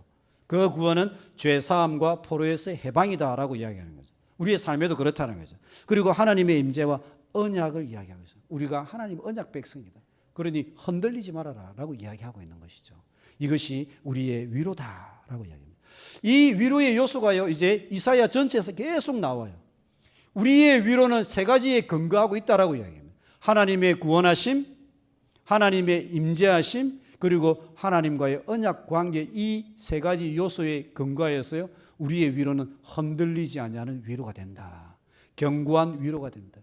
하나님의 초월적인 위로가 된다라는 것을 이야기하고 있고요. 우리의 삶과 죽음을 초월하여서 우리에게 참된 영속적인 위로, 이 삶에 대한 위로를 우리에게 해주고 있다라는 것을 이야기하고 있습니다. 자, 그러고 나서 여기에서 이제 위로의 방법을 이야기해 주고 있습니다. 여러분. 위로의 방법. 여러분 같으면 어떻게 위로하시겠어요? 여러분은 주로 힘든 친구들에게 어떻게 다가가서 위로해 주세요? 여러분은 어떻게 위로해 주시겠어요? 여러분들은 어떤 위로를 한다면? 여러분들은 어떤 방법으로 주위의 힘든 친구들을 위로해 보신 적이 있으세요? 경청. 그래도 위로에 대해서 좀 관심 있는 학우예요. 그죠? 다른 학우들은 저를 이상한 사람 쳐다보듯이 쳐보거든요. 어떻게 위로했냐고. 이렇게. 여러분들은 어떻게 위로하실 것 같아요? 예? 공감. 잘 이야기했어요. 공감. 또, 예? 크게 한번 말. 기프티콘. 잘 말씀하셨습니다. 그렇죠. 그게 큰 위로가 되겠죠. 그죠? 이 본문 말씀에는 일단은 그런 요소들을 다 포함하고 있는데 첫 번째 딱 중요한 게 뭐냐면 2절 보세요, 여러분. 2절 제일 첫 부분에 한번 다 같이 읽어보자. 너희의 시작. 너희는 예루살렘의 마음에 닿도록 말하며. 자, 일단 이겁니다. 그것에게 외치라. 위로의 첫 번째 방법은요, 마음에 닿도록 말하는 거예요. 마음에 닿도록 말하는 거예요. 기쁜 소식을 마음에 닿도록 말하는 것. 말을 잘해야 된다는 거죠. 일단. 이 외에도 또 요소들이 있어요. 마음에 와 닿도록 말을 하는 것. 말을 잘하면 위로가 돼요. 말을 잘하면. 그런데 이 마음에 와 닿도록 말하는 것은요, 우리가 단순히 친절하게 상냥하게 이렇게 말하는 것만 이야기하는 게 아니에요. 고난과 아픔 속에 있는 사람에게 마음에 닿도록 말하는 게 가능하겠어요, 여러분? 쉽겠어요? 생각해 보세요. 고난과 아픔과 절망 속에 있는 그 친구에게 우리가 말한다고 할 적에 그것이 마음에 와닿아가지고 그 친구의 마음이 이게 마음이 딱 터치가 돼가지고 위로가 된다. 이것이 쉽겠어요? 쉽지 않아요. 이사야 선지자는 이 마음에 닿는다라는 이 위로의 성취가 어디에서 성취되느냐면 이사야 61장에 성취되는데, 마음에 닿도록 역사하시는 분은 누구신가? 주 여호와의 영이 내게 임함으로 말씀을 선포하게 될 적에 그것이 마음에 닿도록 말하게 되는 거예요. 오늘 제가 찬양하시는 이 찬양의 내용을 볼 적에 성령님 내게 가르쳐 주시고 성령님 내게 임하여 주시고 굉장히 감동받았어요. 제가 은혜 받았어요. 진정한 위로는 성령님께서 주시는 것인데, 그 고통과 아픔 속에 있는 그 사람에게 하나님께서 말씀을 선포하게 하셨어요. 성령의 감동하심으로 마음에 터치하는 말씀이 선포될 적에 그것이 위로가 된다는 것을 이사야 선지자는 이야기하고 있는 것입니다. 마음을 움직이는 분은 오직 성령님의 역사이기 때문에요. 그래서 마음에 말씀을 닿게끔 하고자 하는 사람은요, 기도하는 사람이어야 돼요. 왜냐하면요, 기도 없이 우리가 성령 충만할 수 없기 때문에. 말씀을 묵상하는 사람이어야 돼요. 말씀이 없이는요, 성령 충만할 수 없기 때문에. 그래서 이 나중에 시간이 여러분 괜찮으시면 조금 내가 이야기하겠지만 이사야 61장에서 이 마음에 닿도록 말하고 성령 충만해서 말씀을 위로의 메시지를 외치는 이 사역은요 굉장히 큰 의미가 있다는 것을 보게 됩니다. 이 부분 보겠습니다. 일단 먼저 61장 가기 전에 하나님은 오늘도 누가 하나님을 대신하여 나의 백성을 위로할까 찾고 계십니다. 누가 나를 대신해 나의 백성을 위로할까 기다리고 계십니다. 하나님은 우리 주위에 많은 슬픔에 처한 자들, 어디 갈 곳 없는 자들, 아무도 위로할 자들이 없는 그 사람들을 하나님의 음성을 듣는 자들이 먼저 대신 가서 하나님을 대신하여 그들을 위로하기를 원하십니다. 이사야 40장 1절 말씀에 하나님이 외치고 계신 거예요. 위로하라, 위로하라, 내 백성을 위로하라 라고 외치고 계신 거예요. 위로하라, 위로하라, 내 백성을. 그런데 하나님께서 저 위 천상에서 지금 외치고 계신데요. 누군가가 그 하나님의 음성을 듣고 아무도 위로할 사람이 없는 그 사람, 아무도 찾아오지 못하는 그 사람, 그 약자들, 괴로워하는 자들에게요, 하나님의 이 위로의 명령을 듣고 찾아가서 위로하는 그들이 있기를 원한다라는 말씀을 하고 있는 거예요. 누군가가 하나님의 음성을 듣고 하나님의 시선이 있는 그 약한 자들, 슬픔 가운데 있는 자들, 여러분 주위에 있는 사람들을 찾아가서요, 위로하기를 원하시는 거예요. 제가 예전에 사역을 할 때였습니다. 저희 교구에 한 집사님이 계셨는데요. 결혼을 2번이나 실패하신 분이셨어요. 젊을 때 결혼했는데요. 남편이 노름꾼이에요. 그렇게 해가지고요. 돈을 벌기 위해서요. 자기 자녀를 노르웨이에 입양을 시켜버린 거예요. 이 여성이 화병이 생기는 거예요. 화병이. 그래서 첫 번째 남편과 헤어지고요. 두 번째 남편과 재혼을 하게 되는데요. 그는 자녀까지 있는 그러한 분이셨어요. 그런데 그 사람과도요, 결혼 관계가 원만하지 못해요. 그러니까 혼자 살면서 남의 집에 식모살이하고 그리고 남의 식당에 가가지고 일하고 그런 분들도 계세요, 여러분. 그렇게 힘들게 어렵게 식당살이, 식목살이 이렇게 하면서 살아가는데요. 나이가 드니까 온몸이요, 이제는 상처투성인 거예요. 골병이 드는 거예요. 나이가 되니까. 갸느린 분이거든요. 건강한 분이 아니었어요. 갸느린 분이에요. 그래서 이분은 전화가 오면 꼭 어디서 전화가 오느냐면요. 병원에서 전화가 와요. 저희 교구에 있던 분인데. 찾아가면 혼자서 아무도 찾아올 분이 없으니까 그러면 제가 이제 근사님 2분하고 가가지고 예배 드려주고 또 위로해주고 때로는 맛있는 거 사 먹으라고 봉투도 주기도 하고 막 그렇게 했었어요. 근데 이제 2-3번 그렇게 오다가 한 번은 어디에서 전화가 오냐면 정신병동에서 연락이 온 거예요. 한일 정신병원이라는 곳이 있었어요. 정신병동에 연락이 온 거예요. 왜 이제 거기서 왜 연락이 오냐고 그러니까는 우울증이 심해가지고 수면제를 털어먹은 거예요. 자살하려고.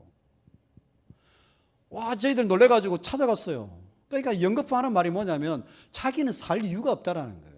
살아야 될 이유가 없다라는 거예요. 가만 놔두면 진짜 이제 나중엔 성공할 것 같아. 그것도. 이게 목숨을 끊는 것도 성공할 것 같아.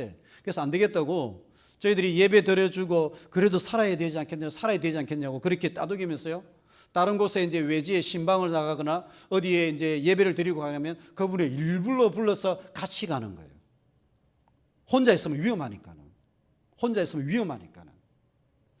그러고 나서 이제 조그만 2년 정도 좀 조용조용히 지내가면서 2년 정도 지난 후에 하루는 또 연락이 온 거예요. 한 번은 식사를 하고 싶다라고. 우리 근사님들도 같이 식사를 하고 싶다. 그래서 식사를 하러 갔죠. 근데 식사 자리에서 뭐라고 이야기하냐면 이렇게 이야기하더라고요. 2년 전쯤에 자기가 몸이 아프고 병원에 계속 입원하고 우울증 걸려가고 그렇게 할 적에는 자기 인생에 있어서 가장 어두운 터널을 지나했던 시기였다고. 그런데 그 당시에 우리 근사님들과 이 목사님과 다른 분들이 자기를 찾아오지 않았다면 자기는 어떻게 됐을 줄 모를 것 같다라고 해요. 그런데 그 힘든 시기에 찾아와서 예배 드려주고 기도해주고 말씀 전해준 게 자기에게는 진짜 위로가 되었다. 진정한 위로가 되었다라는 거예요. 위로가 되었다라는 거예요. 그날 식사하면서 딱 돌아오는데요. 이 말씀이 이해가 되는 거예요. 하나님은 아무도 돌볼 사람 없는 저 여인을 위로하기를 원하시는데, 위로하라, 내 백성을 위로하라라고 하나님이 외치고 계신데 누군가가 그 음성을 듣고 찾아가서 그 여인을 위로하기를 원하는 거예요. 그 여인을 위로할 적에 우리는 하나님의 위로를 하는 거예요. 우리의 위로를 전하는 것이 아니라 하나님의 그 위로의 명령을 그 여인에게 전하여 주는 것이고요. 하나님의 시선이 있고 하나님이 살리기를 원하는 그 여인을 하나님의 마음으로 우리가 살리는 거예요, 여러분. 그것이 우리의 사역인 거예요, 여러분. 그것이. 그래서 지금도 연락 와요. 그 교회를 떠났는데 지금도 연락 와요. 여러분, 우리의 정체성은 무엇인가? 우리의 정체성은 하나님의 위로를 먼저 받은 자들이에요. 예수 그리스도 안에서. 예수 그리스도 안에서요, 하나님의 위로를 먼저 받은 자들이에요. 고난이 있을 때라도, 시련이 있을 때라도 우리가 낙심하지 않냐는 것은요, 죽음을 이기신, 우리의 죄를 사하신 예수 그리스도가 우리를 보호하시고 우리와 함께 하시고 우리의 삶을, 우리의 운명을 자유케 하시고 생명으로 옮기셨다라고 이야기합니다. 그 위로를 먼저 경험한 자들이, 그 위로를 먼저 경험한 자들이요, 우리 주위에 있는 낙심하고 절망하고 슬퍼하고 비참함 가운데 있는 그 사람들을요, 우리가 찾아가서 위로하기를 원하시는 것. 이것이 하나님의 마음이라는 거예요, 여러분. 하나님의 계획이라는 거죠. 왜 이 땅에 교회가 존재해야 되는가? 왜 이 땅에 교회가 존재해야 되는가?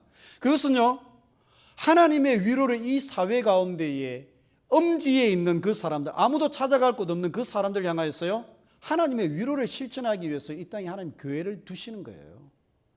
고린도후서 1장 3절에서 보면요, 고난이 넘친 것처럼 우리 속에 위로가 더 풍성하다라고 이야기하는 거죠. 그 위로를 실천하라라고 이야기하는 것이죠. 그래서 우리는 우리 스스로가 무관심하지 않는가, 우리가 위로에 대해서 무지하지 않는가, 또는 우리가 아직 위로를 경험해 보지 못한 것은 아닌가, 우리를 돌아보는 게 필요합니다. 그것이 첫 번째로는요, 우리를 살리는 거예요. 우리 본인을 살리는 거예요. 남을 위로할 수 있는 그 사람 그 자체가 사는 거예요. 그 다음에 우리 곁에 있는 사람들을 살리는 거예요. 고통과 아픔 가운데 있는 그 사람들이 호소할 적에, 우리가 무관심할 적에요, 그것은 우리가 스스로 죽는 거예요. 그때 우리가 그들의 말을 들어주고 위로할 수 있다면요, 우리가 사는 거예요. 그리고 교회의 영광이 되는 거죠. 교회의 영광이 되는 것이죠. 여러분, 인생을 살아가면서 그런 위로자들이 되시기를 진심으로 축복합니다. 어떻게 견딜만 합니까? 견딜만 합니까? 자, 이제 마지막 하이라이트를 이제 딱 하고 제가 마치도록 하겠습니다. 괜찮겠습니까, 여러분? 자, 내가 이게 슬라이드가 굉장히 많은데 좀 건너뛰어야 될 것 같아요. 그리고 이제 하이라이트로 가야 될 것 같아요. 자, 위로의 성취 쭉 하고 쭉쭉. 이사야 선지자와 이 메시지에서 위로를 사진으로 찍은 듯이 딱 보여주는 그런 장면들이 있습니다, 여러분. 여러분들이 만약에 이제 올해 퓰리처 수상을 하기 위해서 사진을 찍어야 돼요. 위로라는 것을 찍어야 돼요. 여러분은 어느 것을 찍겠어요, 여러분? 무엇을 탁 찍어가지고 이것이 위로다라고 보여주겠어요? 예? 성경책? 굉장히 스탠다드식으로 이야기하셨어요. 잘 이야기하셨어요. 성경책, 그 말씀도 맞죠? 굉장히 스탠다드로 이야기하셨어요. 또 나는 또 이렇게 위로라는 것을 딱 찍는다. 나는 이것으로 찍겠다. 십자가. 굉장히 잘 이야기하셨어요. 예. 굉장히 교리적으로 잘 말씀하셨어요. 굉장히 정확한 표현이죠. 그런데 이사야 선지자는요, 이 위로를 딱 이렇게 딱 그림으로 보여주고 있어요.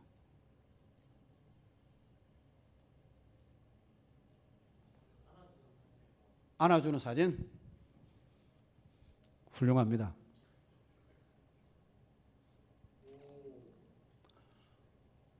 어머니 품속에 안겨있는 아기, 어머니 품속에 안겨있는 아기.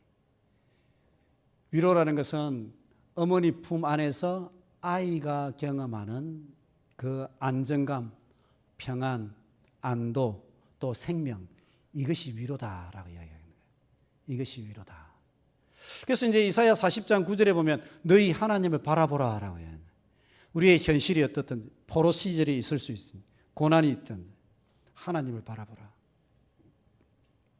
그 하나님 안에서 구원을 경험하게 될 것이고, 그 하나님 안에서 하나님의 임재를 경험하게 될 것이고, 그 하나님 안에서 능력을 경험하게 될 것이고, 그 하나님 안에서 새 창조를 경험할 것이다 라고 확인하고 있는 거예요. 그 하나님 품 안에서 세상이 흉흉하고 세상이 아무리 위험하고 전쟁이 있을지라도 아이는요, 어머니 품 안에서요 괜찮은 거예요. 왜? 본능적으로 아니까. 엄마가 나를 세상에서 안전하게 지켜줄 것이다. 그래서 알고 있으니까. 마찬가지로 우리 하나님의 백성들, 성도들이 하나님 품 안에서 경험하는 그 심령의 평안함과 안정감, 고요함, 회복, 새힘, 기쁨, 이것이 우리의 위로가 된다라고 이야기하고 있습니다. 여러분, 이러한 위로들을 우리가 전했으면 좋겠어요. 우리가 경험했으면 좋겠어요. 제가 앞부분에 이제 위로의 세 가지 적, 우리가 위로하지 못하는 이유가 뭐 때문에 세 가지가 뭐가 있다고 그랬죠? 무지함, 무경험, 그 다음에 무관심. 만약에 우리가 그 무지함과 무경험과 무관심 속에 있다면 우리 주위에 있는 사람들이 여전히 신음하게 될 것입니다. 뿐만 아니라 또 우리 스스로도요, 정말 많은 분들과 소통하지 못하고 홀로 무인도에 있는 듯한 그러한 삶을 살아가게 될 것입니다. 그러나 우리가 위로에 풍성한 사람이 된다면 위로에 대해서 잘 알고 또 관심을 가지고 위로할 수 있고 또한 위로를 풍성하게 경험하고 나눠준다면요, 우리는 정말 주위에 있는 사람들도 살리지만 우리도 살리게 되는 그러한 은혜들을 누리게 될 것입니다. 여러분의 운명도 풍성하게 될 것입니다. 그러한 위로가 있기를 진심으로 축복합니다. 축복합니다. 혹시 뭐 궁금한 점 있나요? 사실은 이 뒤에 하나가 더 중요한 게 있어요. 그런데 시간상 이제 얘기도 해야 되지 않을까? 그 생각이 들어서. 혹시 뭐 궁금한 점 없습니까? 자, 그러면 내일 강의할 적에 이 뒷부분에 있는 하이라이트를 한 가지 딱 전하고 그러고 나서 공의 부분에 대해서 들어가도록 하겠습니다. 오늘은 여기까지 딱 하면 시간상 딱 적당할 것 같습니다.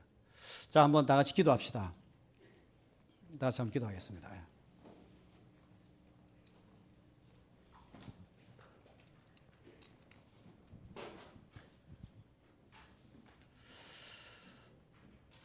우리 다 같이 한번 기도할 적에 하나님, 우리가 모든 위로의 하나님을 믿고 있지만 우리의 삶이 하나님 위로에 너무 무관심하거나 인색하지 않은지 하나님 저희들을 돌아보게 됩니다. 살아계신 하나님, 우리가 하나님의 은혜와 죄사함의 위로와 구원의 은혜를 예수 그리스도를 통해서 먼저 경험하였던 자들인데 하나님, 이 위로를 우리 주위에 있는 사람들에게 전하고 보여주고 실천할 수 있는 그러한 풍성한 위로자들이 될 수 있도록 도와주십시오. 내가 속한 공동체, 가정, 또 직장, 학교, 하나님 조 모임, 이런 모든 공동체가 하나님 아버지 우리의 위로로 인하여서요 풍성한 하나님의 위로를 경험하는 그러한 축복의 역사들, 회복의 역사들, 새창조의 역사가 나타날 수 있도록 하나님 저희들을 가르쳐 주시고 깨우쳐 주시고 용기를 주시옵소서. 참된 위로자가 될 수 있도록 저희들 축복하여 주시옵소서. 우리 다 같이 주여 한번 이름, 거룩한 이름을 한번 부르고